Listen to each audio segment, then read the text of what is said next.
নমস্কার, আপনাদের প্রত্যেককে ইংলিশ টিউশনে সুস্বাগতম।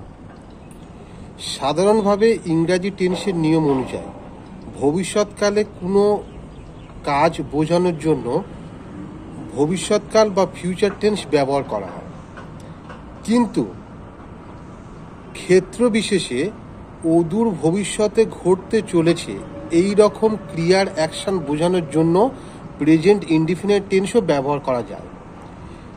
যেমন my birthday comes next week, মানে আমার জন্মদিন আগামী সপ্তাহে।